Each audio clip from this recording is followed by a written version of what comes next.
All I would say is, as I watched it, I did think that the mosaic is taking on a little bit more specificity.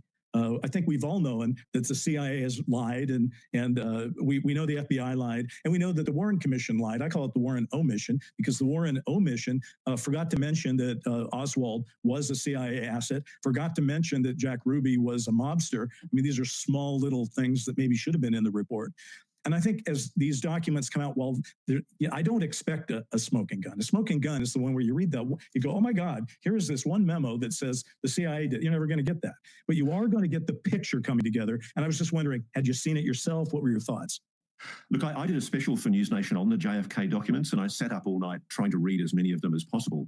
And I agree with the eminent JFK assassination commentator Jefferson Morley that there is, and as you and I have discussed, a very clear fact trail that shows that not only did the CIA deliberately lie and collude to conceal evidence of its knowledge of Oswald prior to the assassination, it had a massive file. It had a 191-page file showing detailed surveillance of Oswald, including allegedly when he visited Mexico City.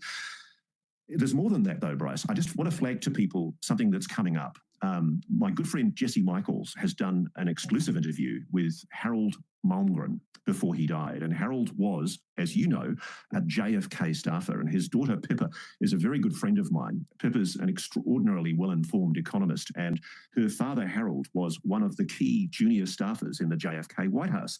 And Harald, before he died, passed on to me through Pippa the information that he was briefed by Richard Bissell, who was one of, I think, the deputy directors of operations for the CIA in the 1960s. He was briefed into the Legacy program. And the reason why he was briefed into the Legacy program was because of an accidental downing of an alien spacecraft during the Kennedy administration, during the testing of a thermonuclear device called Bluegill in the Pacific during, I think, the 1960s. And the allegation is that JFK was apprised of this accidental downing of an alien spacecraft, that he may in fact have gone to a briefing where he was fully briefed about it.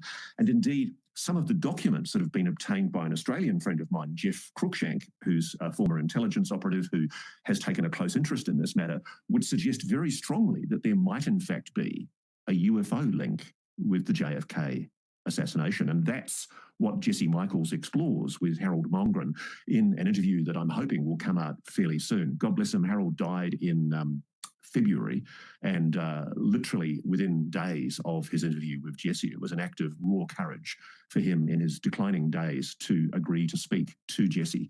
And I'm very, very excited to see what he comes up with. And I really do commend to everyone to take a really close interest in what I think will be a major interview.